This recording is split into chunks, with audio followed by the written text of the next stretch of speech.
Where is Jalmarro? Crap. Eessa jira Jalmarro ka jedhamu hattuun takkan. Yoo oduu ta'an hedduu odeesseera Oromoon. Kam jirtan hordoftoota keenya oduu yeroo kanaaf qabnu isin dhaggeessifna hangafoota oduu wajjin gullallee wudirraa. An Oromoodha. Isin warri dhaggeeffatan kunis Oromoodha. Kuni jecha keenya itti liqimsa. Sobaa miti dhugaadha waan Oromoon jedhe. Gurbaan maraattuun sun jedhe. Arra maraattuun warra akkas jedhu sanamoo isa diinaaf harka laatuu dide kanaadha. Kun deebii isinumaaf dhiise. Hojiin isaa isa haa baasu. Namni qarshii takka osoo hin kennine bilisummaa nuuf fidaan jiranii nutti taphachaa jiranii inkijibanii ufii miliyoona 50 bar namni bosona jiru nama 500 namni taa'ee gola keessaa bilisummaa eegu ana dabalate miliyoona 49 tuqaa wayidha.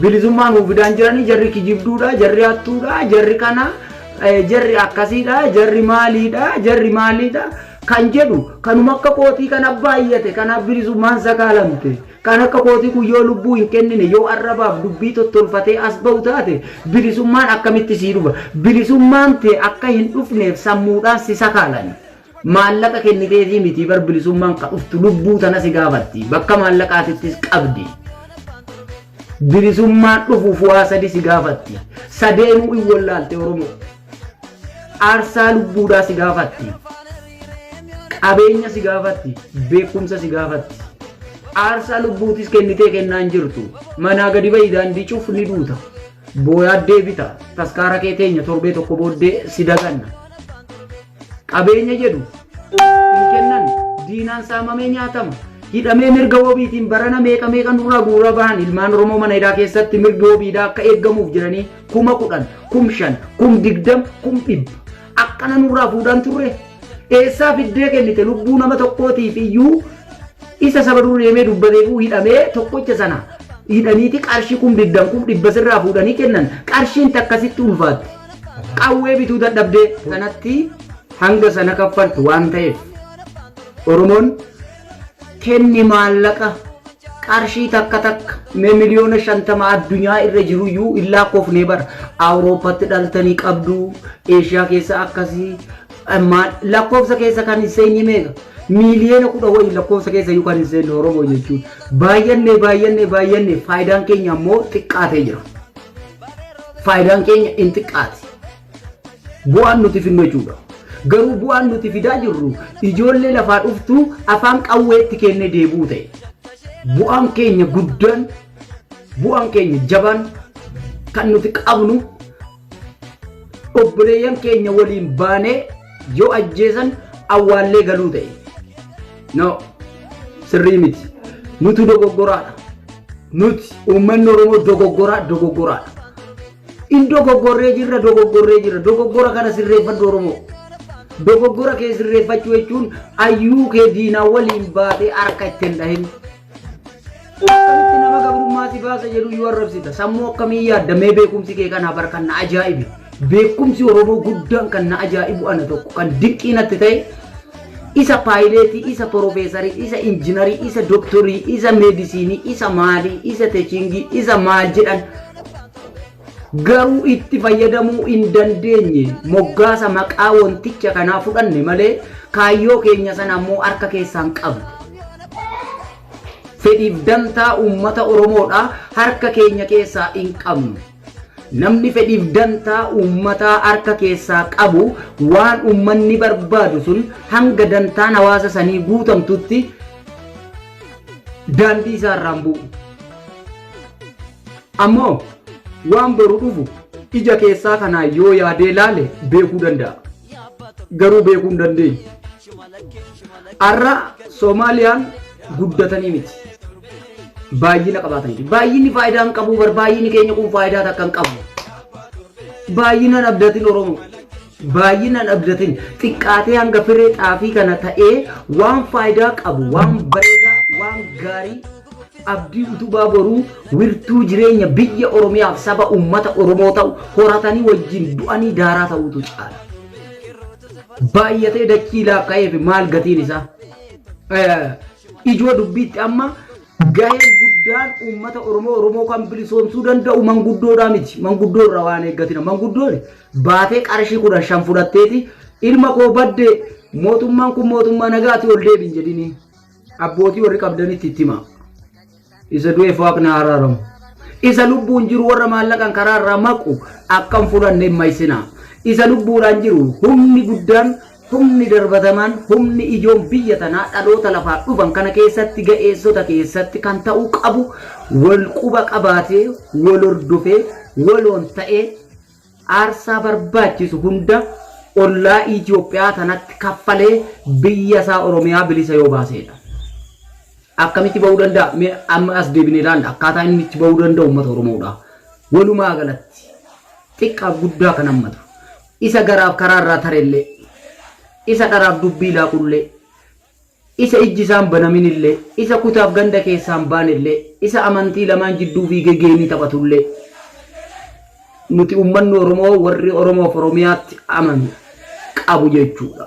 Abdii Oromoof uummata Oromooti biyya Oromiyaa warri ta'e kutaaf gandatti warra laaquu miti. Warra ganda faarsuu miti. Warra ilaalchisaa sammuu dukkanaan deemuu miti. Warra wirtuu jireenya biyyattii tanaatiif fedhii uummanni Oromoodhaa aarsaa baay'eetti kaffale kana akka galmaan ga'uuf kan taasisu har'a dargaggoo akka kiyyaa kanaadha. Yoo naanillee asii dubbii oofe yoo kan biraatis achii dubbii oofe qabsoon uummata Oromoo afaan qofaan bara laakkaarti malee hojiidhaan hin jiran jechuudha. Mee waa'ee maallaqaatti deebina. Oromoon sirna qabsoo tana galmaan ga'uu kan isa dadhabsiise qawweetti amanuudha. Oromoo qawweetti amani. Du'aa jirta, du'a gootaa du'i. Saamamaa jirta, saamama gootaa saamama. Baqachaa jirta, baqata gootaa baqadhu. Loli lolchiisi, hidhadhu hidhachiisi. Ajjeesi du'i. Imbooyin bara hundi, imbooyin. Naxalaa fuula isaa jijjiirtee ol galabbaxxee gaggalabbaxxee boo'ichaa fi ganamaaf galgala dachii dhiphisin. Boo'icha keessaa bayi akka nama onnee qabuutti, akka nama biyya qabuutti, akka nama humna qabuutti jirra jedhiif jabeessee hidhadhu. Jiraachuun keetiyyuu gaafa sana diinaaf ragaadha. Karaa kamiin jirta? Diinagdee dhabde, dippiloomaasii dhabde, qabeenya dhabde, beelada dhabde, albuuda dhabde, maal dhabde? Harki kee waa kennuu hin beeku. Arrabsuuf garuu hayyu dureedha Oromoon guutuun. Kafeete dhaga'i kafeete ammoo didi. Kennitee bu'aa argachuudhaaf Oromoon arrabsitee nama sana dallansiiftee Oromummaa irraa hanga mulqitu takka yoo geessite ulfinaaf kabajniif onneen isaa qabbanoofti nuti uummata Oromoodha. Hayyuu xiqqeessuu irratti, goota xiqqeessuu irratti, saba keessaa baasuu irratti jibbuu irratti hin jabeessinu. Jabaa keenya kan laaffisenu. Goota keenya kan ajjeesinu. Hayyuu keenya kan hidhu. Kan dhaaba keenya diigee bittanneessu nuudha. Kan diinaaf wallaatu nuudha. Kana beekumsi Oromoodha. Akka gabroomteetti gabrummaa teetii harka wal qabadhu waliin du'i. Bilisummaan humnaaf tokkummaa kan jedhame baroota dheeraadha. Nuun bara meeqa sirbi? Tokkummaa sana osoo hin argin har'a sadarkaa du'aaf jiruu jidduu jira bara. Tokkummaa jedhee isin yaamte harmeen Oromiyaa isiniin jedhee bara meeqa isin yaamee waamicha kana otoo hin argin har'a sadarkaa du'aatiif saaxilamaa jira. Bu'aa qabsoo kaleessa inni godheetiin. Bu'aa har'a Oromoon irra jirtu bu'aan isaa haa ta'u. Hin beektu Oromoon isa iyyuu irraanfatteerti. Oromoon kanaadha. Amma isaa dhukkubsatti sadarkaa jiru kana iyyuu yaadachuu miti gaafa inni du'e ammoo ni faarsiti torban tokkoof. Ni dhaadheessiti. Oliif gadiin fiigdi miidiyaa hundaan facaafti. San booddeen jiru. Irraanfatame. Kan boodaan dhufu sanuma. Oromoo sammuudhaan gabroomte. Ati hanga mana kee irra deemanii takka takkaan gabroomteerta ka'ii falmadhodhanii mukaan mataa keessa si cafaqanitti saba ubbeekee gadi bahee takka ta'ee lubbuu fi qabeenya qabuun humna qabuun qawwee bitatee hidhatee waliin achiisee diina dura dhaabbatee biyyaaf falmaaf aarsaa barbaachisu kaffaluu miti Oromooti. Kijibaaf dubbii biraatiif lafaan lafu oduudhaan dachii guutuudhaan ammoo hayyuu dureedha. Kanati beektu kanaadha. Nafxanyaan kanas beektiif. uleen nafxanyaa eenyu warra waaqarraa bu'e si fakkaate kan Gondarii dhufeef kan Gojjamii dhufee miti uleen nafxanyaadha ilmuma Oromooti kanuma Arsii keessa dhalate kanuma Shawaa keessa dhalate kanuma Wallagga keessa dhalate kanuma Jimma dhalate kanuma Walloo dhalate kabraa kamiisa aleelaar kanuma kutaa Oromoo ta'ee Oromoo qulqulluu dhalate ulee diinaa ta'ee isumaan si cabsu cabnana kana sin beektu yoom sii gala hayyummaan Oromoo kan naa ajaa'ibu irra caalaa guddaan isaa hayyummaan Oromoo yoo kanan beekne kan beekti Oromoo du'arraa nama oolchita gaafarra waaqni lubbuu nama keessaa fuudhu nama keessatti gadi deebista gadi deebi keessaan bahin jettaani har'a gaafa haati teenya dubartoonni keenya kan ulfaa shamarran keenya gudeedaman ulfaan ajjeefaman qalaman akka looniitti akka wadala harree du'eetti bineensaaf darbataman kana teessee miidiyaadhaan akkatti addunyaa tana miila tokkotti dhaabdee akkanatti laayik koomentii sheerii barbaachaaf dachii dhiphiftu gaafa kam garaa haadha diinaan akkanatti bobeettee kana fayyisuu dandeessa. Gaafa ishiinis biyyootti dabalamte ilma ishiitti gaafa san fayyistaa baddeerta Oromoo hin baranne ija ammallee Oromoo ija keessaa san hin baranne. Banachuu miti hin baranne ijji keessaa maali jedhii baradhu Oromoo saba ijji keessaa dhaamte deebisanii banuun baay'ee baroota dheeraa namatti fudhata waggoota dheeraa aarsaa baay'ee nama barbaachisa tokko ta'e keessatti yuu diyaasfooraa ala jiran keessattuu diyaasfooraa warra doktor maali jedhaniin warra profeesar maali jedhaniin warra injiinar maali jedhaniin warra teeknishaal maali jedhaniin warra makaanik maali jedhaniin warra injiinaring jedhaniin injiinarummaan keessan kan dalagu rakkoo sabni kun saba kana jalaa bahuu danda'uun roorroo saboonni biraa saba Oromoo kanarratti roorrisuun kana akkamitti akka bahuu danda'uun kafiluu fi murteessuun isin dhibe injiinarummaan keessan gaaf kam dalaga doktorummaan keessan gaaf kam hojjeta hayyummaan keessan gaaf kam dalaga maallaqa ni qabda diyaasfooraa laal oduu biraan nutti nuuf hin lamu inga maallaqa ni qabda diyaasfooraa isa qabeenya Oromiyaa keessa jiruu dhiisi jedhe ni qabda maallaqa diyaasfooraa laal doolaara takka yoo walitti buuste baatitti qawwee meeqa bitta waan sammuun keenya cufaa ta'eef ka keessaa sun arguu dadhabne malee baatitti doolaara takka yoo walitti buuste baatitti qawwee meeqa horatteerta qawwee 1,000 bituu dandeessa Oromoo baatitti qawwee 1,000 waggatti qawwee meeqa 100 horatteerta bara arra 100 horattee bakka lamatti yoo hirte 50,000 fidachiiste 50,000 humna ittiin eeggattuuf yoo kaayatte eessa jirta humni kee jabaataa deema maami amma feesbuukiin kun hin lolaa jarra nutti hima yoo hin lola ta'e nutti hima Facebook jechuun social media ergaa sabqunnamtiiti kan namu yaada isaa waan barbaade as bahee ittiin odeessee yookaan waan itti tole dubbatee biraa bahu lola hin lolu qawweetti amanuun duratti sammuu teeta keessaa tana banadhuu san booddee ammoo doolaara takka diyaasfooraa achiin afoo bahi yoo namni gadi bahee humni qeerroon kun guutuun isaa yoo gadi bahee daandii cufe akka gaariitti uggurri geejjibaa xinnaatee jiraa jettanii karaarraa ka'ii jettuun garuu namni duu malee qalamu malee hidhamu malee qeerroon guyyaa 3-4 sanitti daandiin suniyyuu akkatti cufamee achi hin deemu erga aarsaa kaffaluun nu barbaachise erga ka du'amu taate erga ummanni isin dhaga'ee gadi baheeyyuu karaa cufe maaliif ka'ii jettuun waan si barbaachisu qabadhu erga lubbuun kee baduun hin oolle ajjeesii du'ii kuffisii kufi maan jenne achiin afofoo bahi achiin karaa cufi ergaa kana daddafaa keessaa waliin gaha walii qooda maal jedhi kanaadha inni ta'uun qabu abadan kun ta'e taanaan yeroo hundayyuu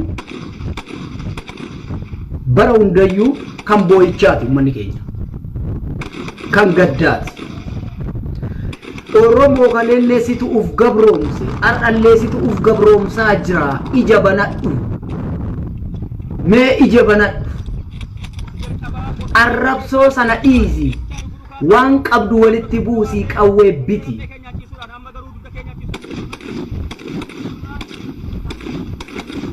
adde bilisummaa Oromoo irraa eegnaa jedhu tokko faa ajaa'iba yoo laattan bar namoota keenya baay'een jira abaawoon argaa isii abardiyyuu ka jedhu guute jira miliyoona 20 ol caalaa yoo lakkoofne jechuudha nama ofii barraabsu argitanii beekumsi keenya kunoo kanaadha nama ofii barraabsu takka ambatu nama arrabsa lama ammoo abbatu farrabsa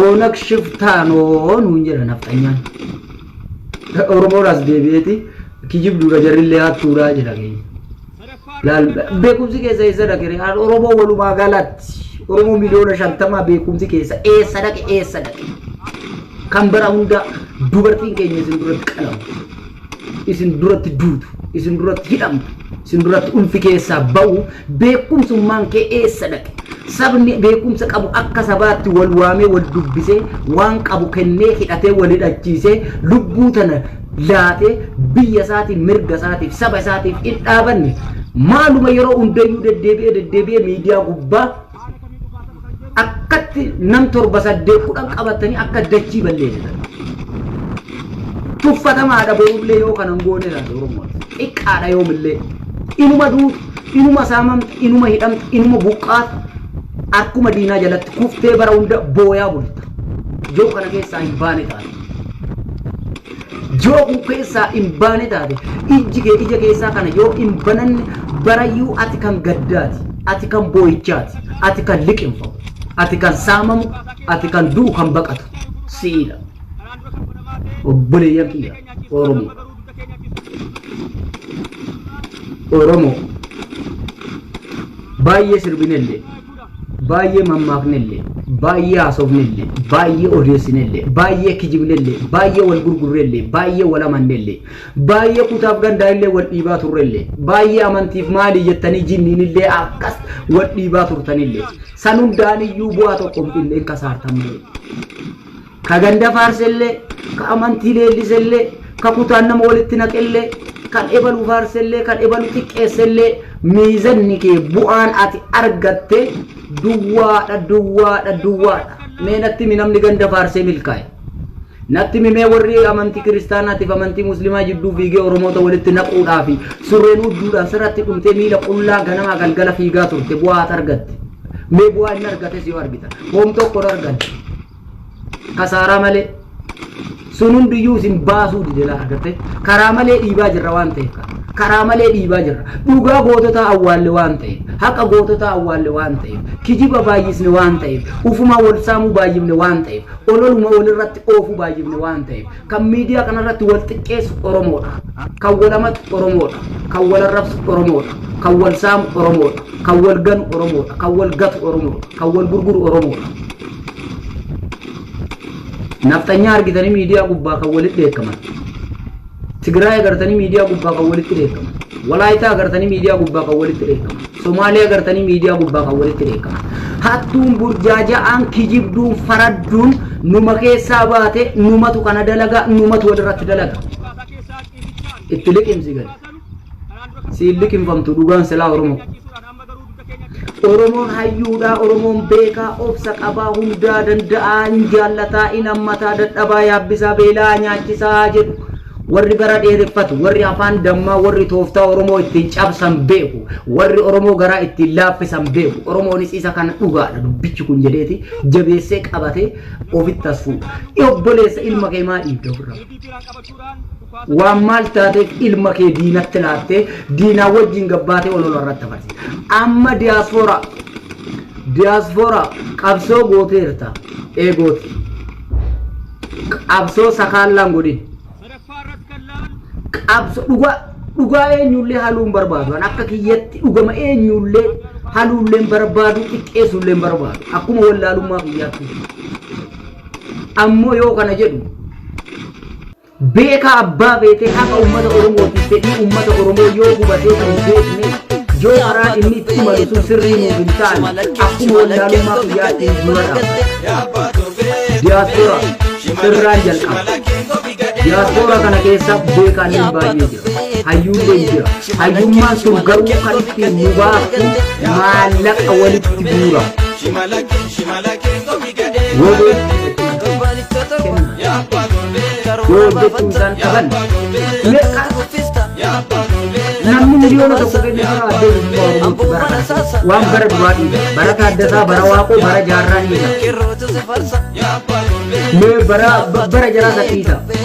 Namni miliyoona tokko saba keenyaaf qabsoofte humna siif taati waan si barbaachisu galaa guduunfadhu murtii kee jabeeffadhu rasaasaaf qawween bitadhu dhaabadhu biyya keenya kana situ eegaa jira ati wardiyaa Oromiyaa fi eegduu uummata Oromooti namni jedhee abdii bilisummaa Oromootti miliyoona tokko kenne jira bara kana keessa baroota as dhiyoo kana isa darbeen hin jiru. Kijiba keessan yoo arrabsuu fi maqaa xiqqeessuu waliin gadi fiigdan malee yoo jiraate ragaa fidaa. Qarshii takka kan kennine abaa'oo irraa maali? Abaa'oon eenyusi mataa keeti? Akka waan samii irraa dhufe, akka waan booddee irraa itti galeetti, akka waan Tigraay irraa itti as galeetti. Yoo barbaadan Tigraay waliin hojjettanii akkasitti beeka kitaabni Oromoodha. Hayyummaan Oromoo akkasitti beeka. Warri mataan hin banamne mataan si haa banamu. Addee bilisummaa Oromoo yeroon ati qeerroo akkatti gurmaa'ee qeerroo hadhaa'e kana hidhannoo guutuu wajjin haala mijeessitee qawwee ittiitee maallaqa walitti qabdee madoo isaanii kan ittiin wal'aanan ka du'e akka ittiin awwaalan humna isaanii akka jabeeffatan taasiftu si Oromoo dhaaban qabdu ati dhaaba arrabaa malee. Dhaabni Oromoon qabdu arrabsoo keessaa bayi Oromoo. Olola walirratti oofin dhaaba kana yoomee maal tajaajiltanii abaa'oon kana nuun goonee jettu harka marattanii isin maal dalagu jirtan gaafu irra deddeebiin dubbadha. Bitaa nagale maal dalagdaniif maal hojjettaniif maal itti kennitaniif. Oromoo diyaaspooraa tanaan dura gaaf tokkollee dubbadheen ture har'allee irra deebiin jaalmaan Rooma sanuu barbaada miidiyaa as fida. Fedhii fi kaayyoo isa keessa jiru tana duras ibsee ture ammas isin haa dhageessisu. Maalitti akka isin amantanii fi akkamitti akka sabni kun gabrummaa jalaa bahuu danda'u Oromoo yoo tokko mee qawwee qabate qofaadha isiniin jedhe. Har'a isin rabbii gubbaarraa nama biraa gadi nu ergee lafa keenyatti nuu loli jedhaanii otoo ati miliyoonaan jirtu diyaaspooraa maallaqa walitti qabe hooggana abaa'oodhaa dubbisi. Qeerroodhaan walitti gurmaa'innaaf hidhata qabu. Humna isaanii jabeessi Oromoo. Cinaa dhaabbadhuu san dhiituu bittas qabi amma gargaari itti kenni. Bu'aa yoo irraa dhabdee arrabu. As teessee harkuma duwwaa otoo guyyaa tokkoyyuu waan jedhin nama qarshii shaayii takka kennineetu qarshima shaayii tanan kenniteetu abaa'oo arrabsaa bargola keessa fiigee. Hattuu akkam kun namuma shaayii shilingii takkan kaffalletu abaa'oo rattuudhaa jedha. Maal sirraa fuute? Maal itti kennite? Eessatti argite? Akkam jirti? Hin beektu. Ati mataan kee silaa otoo beekte abaa'oodha ufa arrabsaadha. Shilingii baasee shaayii hin dhugnee jechuudha. Dhaabaa abaa'ootiif shilingii hin kennine jechuun isaa shilingii mayyuu kiisha isaatii baasee lubbuma isaatiif iyyuu ittiin jiraatu qoonqoma isaatti shaayii iyyuu hin dhugnee jechuudha. Hangana beekumsi Oromoodha. Hoomacha galaana gubbaa irraa taa'e. Hoomachi daqiiqaa 3-4 yookaan sekendii wayii guutee galaana kana gamaaf gamanatti daangaa irraa daangaa addaatee nama sodaachisa. Garuu turtii daqiiqaa muraasaa booda hin jiru. Oromoo hoo namni 2-3-4-5 duunaan dhibbi hidhamnaan mootummaan humna keenyaa ol ta'e jedhee gale. Maaliifuu dhaabbata inni dhaabate santu dhaabbata humna hin qabne dhaabbate waan ta'eef. Miila haphiidhaan dhaabbate. Qilleensi jabaallee yoo dhufe miila haphiidhaan yoo dhaabbate jechuun kiyeessinii galanii kufa. Hin ta'in Oromoo diyaaspooraa maallaqa walitti qabe miidiyaa qofaan onnee nutti norii. Miidiyaanis badoomee osoo hin taane miidiyaan kun gaarii ta'eetu maallaqatti amani miidiyaa kana. Maallaqni kun humnaaf si tajaajila. Ijoollee keenya kan falmani kan itti lubbuun isaanii madaanii irraa hafan ittiin wal'aanaman nyaata barbaadu. fayyaa barbaadu, rasaasa barbaadu. Akkamitti bilisummaan sii dhufti Oromoo ati kadhaabata kan qabne, kadhaaba jiruyyuu xiqqeessitu, ka hooggana keetitti iyyuu amanni, kan kiisha keetii baaftee rasaasaaf illaanne bilisummaan tun akkamitti sii dhufti? Roobaan wajjin samii irraa buuti? Ija banadhu Oromoo. Ija kee banadhu Oromoo. Ija banadhu ammallee Oromoo. An barnoota isin baradha yoo nuti baranne dhanii laakkaan kana hanga xurii keessaatti ilaala. Maaliif kanuma waan beekne kana hawwan tuffadda barnoota Oromoon barattedha. Baroota barattee balaa bara baraasitti dhufu yoo hin beekne maa digirii dippiloomaa nutti laakkooftan. Maastarii fi maaliif HD fi maal laakkooftan. Illaa akka an wallaalaa ta'ee nama tokko wallaalaa ta'ee karakkoo saba isaatiif wareega isa barbaachisu kaffalee wareegame sanatti nama naamu. Beekaa jechuun isa beekaa jechuun isa waan dhuftuuf waan dhufteef waan dhufte beekuudha. Abdii utubaa boruu kan ta'uu danda'u isaadha. Hunda ammattanii ilaaltan karaa nagaatiin yaaltanii ilaaltan hiriira baatanii ilaaltan aarsaa barbaachisu kaffaltan hundiyyuu maal nuu fidamee mee barootuma kana erga artiista Haacaaluu Hundeessaa wareeganii lubbuu qeerroo meeqaa dhabne Oromoo wal beeyna ni beektu argaa jirtan arguu jirtan lubbuu qeerroo meeqaa dhabne. In dhokate malee 5,000 olii bar garuu faayidaan nuti finne maali? Nama tokko baasnee irraa mana hidhaati. Walaayitaa yoon geenyu bakka sanitti duwwaadha. Uf laalladhu. Kawaa himu malee kawaa hiikuu hin jiru waan ta'eef. ABO'tti maallaqa kennii maallaqa uummataa nyaatanii jiranii hojii hojjetaa jiranii jiru. Kennii. Yoo bu'aa dhabde yoo hojiin isaanii dhabame yoo faayidaan ati barbaaddu isaan ittiin jirre yoo isaan qabsoo dhiisan yoo isaan dantaa biraa oofatan yoo isaan daangaa biyyattii tanaatiif wareegama barbaachisu kaffalaa hin jiraanne ta'e waan barbaadde jechuun sirraa bareeda. Amma lafumaa kaatee qarshii takka osoo hin kennin bilisummaa waggaa tokko gaafatta. Lubbuu kenni maallaqa kenni biyyi ni caccabdii abdii kutadhu. Akkasumalee bilisoomtu Oromoo. Duraanuu maaltu sirraa jijjiga? Biyyi sirraa jiguun jiru. Hordoftoota keenya qophiin guyyaa har'aatiif qabnu kanumaan goolabna. Hanga qophii biraatiin walitti deebinutti qoraa bulaa. Laayik, sheer, sabiskiraayib gochuun nu cinaa dhaabbadha.